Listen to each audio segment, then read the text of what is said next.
Walking into a VA examination can feel like walking into an interrogation of sorts. You got somebody with a clipboard, a poker face, and in this moment you're thinking, if I say the wrong thing, there goes my claim. But here's the truth. VA examiners, they aren't mind readers. They're looking for specific answers to specific questions.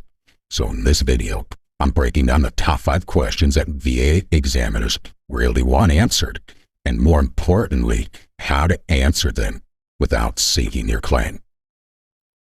Look, I've sat through exams, I've heard the horror stories, and I know what examiners are looking for. Spoiler alert, it's not your life story, and it's not your best tough guy act either. Everything is in the details. Number 3 is something that 90% of veterans overlook, and to be honest, it's probably killing your claim. And number 1 is something that most veterans, they answer incorrectly. But do me a favor, help me help you. I realize you can just get to the end and find out what the 5 things listed are. But the real need of helping me help you is in what is being said, not what is written. So give me 15 minutes or less, and I'll give you enough information to put you closer to or in that 100 club. I'm Mr. X. I'm the guy behind the guy giving you all the information you want to know and need to know about the VA claims process. And this is the VA Top 5. For every exam, on the examiner's side, the questions are pretty much set. There isn't much variance, but the answers that you give to these questions is the difference of getting service-connected, getting in that 100 club, or getting denied. And in each example today, we're going to break down the top 5 picture questions into 3 possible response types: an acceptable response, an advanced response, or an all-star level response.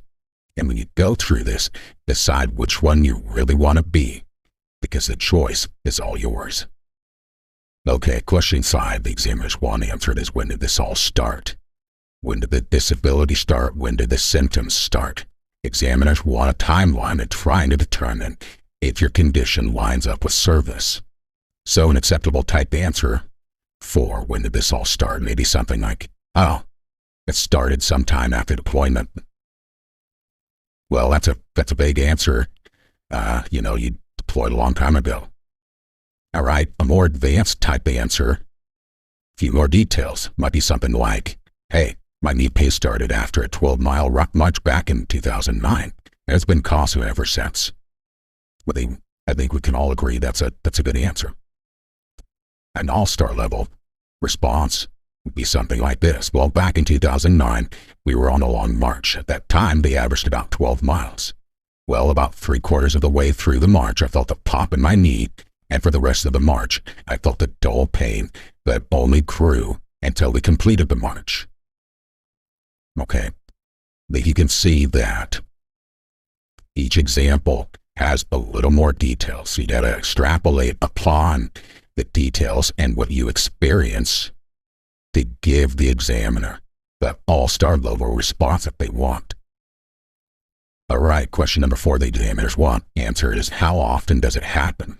What they're looking for here is the frequency of your symptoms of the disability. An acceptable type answer, or just a normal answer, would be, well, sometimes, or I get it once a month. Well, that's kind of a useless answer. That doesn't really help them. A more advanced type answer would be something like, I get 3 to 4 migraines a week, lasting several hours. Okay, then I'll agree it's a decent answer. Gives them a little bit of information, a little bit more. Well, an all-star level response would be something similar to the advanced, but more. Saying something like, hey, I get 3 or 4 migraines a week that last several hours. At that time, I've been trying to monitor my symptoms, and I'm trying to figure it out, thinking, am I properly hydrated? Have I had enough caffeine? Is it something to do with light or sound? And with each migraine that I've had, and then you pull out your notepad, and it shows your migraine log. I've got a migraine on this day. I've properly caffeinated and hydrated. I got a migraine on this day where I didn't have any of it, and it was similar to the one the day before. And then on this 3rd day, I had a migraine And I slept well the night before, I was hydrated, I felt great, the light was normal, and I still had it. And on each day, it shows that you were in a different location doing a different thing. One time I was in my kitchen, I was at work, and it happened. But the point is give the details. Give the specific details that help the examiner determine the frequency of when you get something like migraines or whatever disability that you're talking about. Question number 3 that each examiner wants answered is, how does it limit your day-to-day? How does your disability or symptoms limit their day-to-day activities? And this is where a lot of veterans undersell themselves. Let's say, for example, knee pain is what the condition they're applying for. An acceptable answer that I've seen plenty of times when asked, hey, how does it limit your day-to-day? I've seen tons of times where the response, an acceptable one, is, hey, I get pain on the daily. It hurts. And I just push through and I suck it up because what am I supposed to do? And that may make you sound tough and that may be true, but it's not going to get you compensated. Okay? We can give a little bit more detail in that.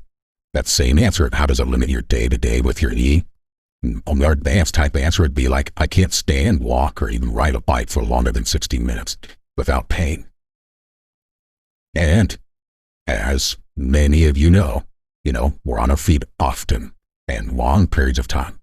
So 60 minutes isn't really too much. An all-star level answer, a few more details. Something like, I can't stand, walk, or ride my bike for longer than 60 minutes without pain. Just the other day, I went to the store with my wife. We were shopping.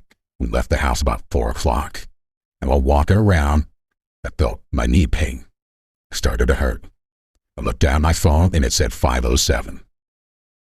And then it just hurt until we left the store. Got back in the car, drove home, walking around, putting the groceries away. About 20 minutes later, my knee started to hurt. And then it got stiff and it was hard to walk up and down the stairs. And it prevented me from playing with my grandkids or doing something else. Okay, these are the types of details that the examiner needs to know in your all-star level response to get you properly compensated for your disability. All right, question number 2 that examiners want answered is, what treatment have you had? Now, examiners really want to see that you've actually sought help. They want to see what you've tried. Even if the treatment didn't fix it, it shows that you tried. And so in this example, let's say your disability is migraines or headaches. An acceptable answer to what treatment have you had may be something like, I take ibuprofen and limit screen time. I drink no water. Okay? Acceptable answer. More advanced answer would be something similar to that. Hey, what have you tried? Well, I take ibuprofen, limit screen time, drink no water or caffeine, more or less depending on what's going on. Okay, a few more details. Now, the all-star level answer, that same question of what treatment have you had would be something like, look, I take ibuprofen, I limit screen time, I drink more water or consume more or less caffeine. I try to determine if it's diet-related, if my migraines are activity-related, if it's screen-related, and I have my migraine log here. The notes of when the migraines occurred. Trying to drink more water, limit it, take no caffeine, and it doesn't matter if I'm at work. On this day, I had a migraine. If I'm watching the football game, right here on this date shows I had a migraine. If I'm playing with my grandkids, right here has a migraine. All these different things add up.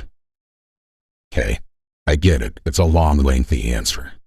But that level of response is what's going to get you compensated. Question number 1 that you examiners want answered is, how severe is it? I mean, really. And this is the big one, the measuring severity. Don't exaggerate, but don't minimize it either. As you've seen with the previous 4 questions, each one of them I've kind of hinted at the severity of the disability and what acceptable advanced and all-star level answers may be. An acceptable answer is, hey, I get pain on the daily. I get it a few times a week with the migraines. An advanced answer is something more specific. Hey, I can't do anything for more than 45 minutes without the pain coming in. Doesn't matter where I'm at. After 45 minutes, it hurts. The all-star level answer is, hey, doesn't matter what I'm doing. After 60 minutes, it hurts. And it happens regularly. Doesn't matter if I'm at the grocery store, at the home box store, playing with the grandkids, working in the yard. I get it, and then it hurts. And I walk around, and the pain is there. You know, the level of answers and the amount of details isn't really going to be the proof in the pudding here. Okay? Remember, wrapping it up here, that the VA, they rate symptoms, not hero stories.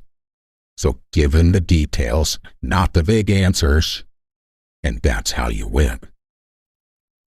Now, do me a favor. If you've watched this video, you feel like I've given you enough information to where in your next C&P exam you can give an all-star level answer to any one of these questions, then you owe me a thumbs up. Drop a comment. Okay, there's something that I missed. There's an example that you didn't like, per se. Or if you had any other questions or suggestions. Also, please subscribe for more no fluff VA claim tips broken out with a little humor and some honesty. I'm Mr. X. Thanks for being with me as VA Top 5.